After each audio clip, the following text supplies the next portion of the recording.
Efsanevi Güzellik kanalına hoş geldiniz. Tekrardan merhabalar, kanalıma hoş geldiniz. Bugün sizlere evde yapacağımız çok güzel bir öksürük şurubu tarifi vereceğim. Hazırlayacağımız bu tarif soğuk algınlığı, grip, bir türlü geçmeyen inatçı öksürük, balgam, boğaz ağrısı, bademcik iltihabı gibi şikayetlerimizi giderdiği gibi bağışıklık sistemimizi de güçlendirecek bir tarif. Kış ayları, mevsim geçişleri derken çok sıkça soğuk algınlığı gibi rahatsızlıklara maruz kalabiliyoruz. O dönemlerde de ilaç kullanmak yerine evde kendi yapmış olduğunuz ve içerisinde ne olduğunu bildiğiniz doğal bu tarifleri yapıp kullanmanızı tavsiye ediyorum arkadaşlar. Bu tarifte de yine ben soğan kullanacağım. Bir orta boy soğanımı ufak ufak doğramıştım.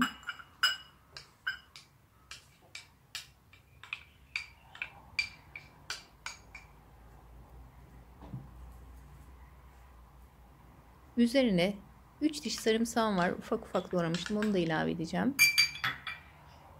1 yemek kaşığı da taze zencefilim var. Rendelemiş olduğum. Onu da ilave ettim.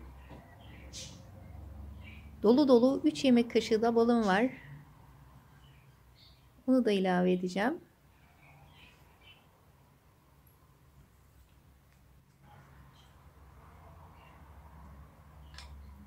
Hazırlamış olduğumuz bu karışımın içerisindeki malzemelerin iltihap söktürücü özelliği ve antioksidan özelliği var. Vücudumuza çok faydalı bir karışım bu. İyice karıştırmamız gerekiyor.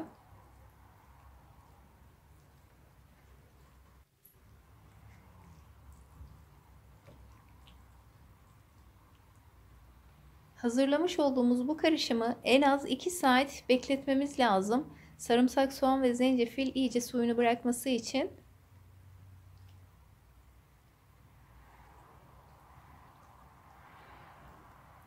Şimdi hazırlamış olduğum bu karışımı ben köşeye alacağım. Daha önceden hazırladığım karışımı sizlere göstereyim.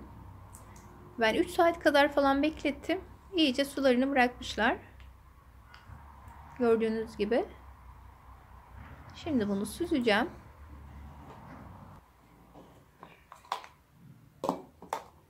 Bu karışımda kullandığımız bütün malzemelerin vücudumuza ayrı ayrı faydaları var. Soğan içerisinde bol miktarda vitamin ve mineral bulunduruyor. Aynı şekilde sarımsak da. Sarımsak ve soğan doğal antibiyotik, artık bilmeyenimiz yok. Özellikle sarımsak bulaşıcı hastalıklara yakalanmamızın önüne geçiyor. Bu koronavirüs ülkemize geldikten sonra bu tarz tarifleri yapıp kullanmanızı tavsiye ediyorum arkadaşlar. Bağışıklık sistemimizi güçlendirecek bir tarif bu da. Ben yapıyorum. Oğlum da kullanıyor. Ben de kullanıyorum. Ben yapıp memnun kalmadığım hiçbir tarifi sizlerle paylaşmıyorum. Yaptığınızda eminim ki siz de bu tariften memnun kalacaksınız. Kullanmak için hasta olmayı beklemeyin. Yapıp zaman zaman kullanın arkadaşlar.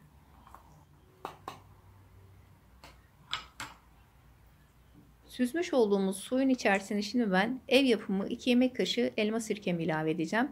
Sizin hazırsa 1 kaşık kullanmanız yeterli. Üzerine 1 tane limonum var, sıkmıştım. Onu ilave edeceğim. 1 fincan da pekmezimi ilave edeceğim. Keçi boynuzu pekmezi kullanalım bu tarifte. Ama yoksa evde diğer pekmezlerden var diyorsanız onlarla da yapabilirsiniz. Balı da kestane balı tercih edelim. Ama kestane balı yoksa diğer balla da yapabilirsiniz.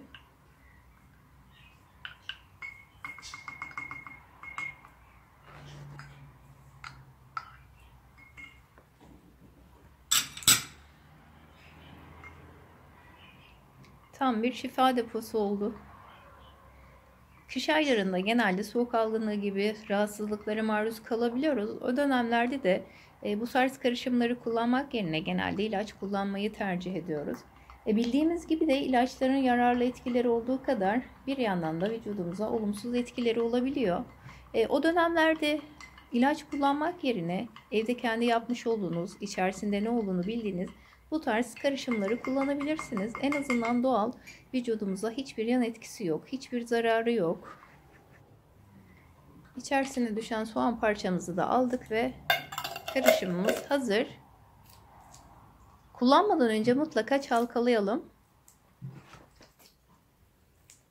Buzdolabında muhafaza edelim bunu. İçerisinde sarımsak var, soğan var.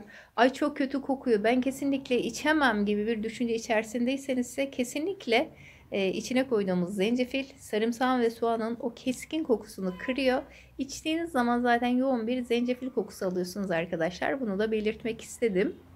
Gelelim şimdi bunu nasıl kullanacağız? 3 yaş üstü çocuklara sabah, öğlen, akşam yemek aralarında bir tatlı kaşığı, 3 ile 15 yaş arası tatlı kaşığı kafidir. Yetişkinlerde ise de sabah, öğlen, akşam bir yemek kaşığı olarak kullanabilirsiniz.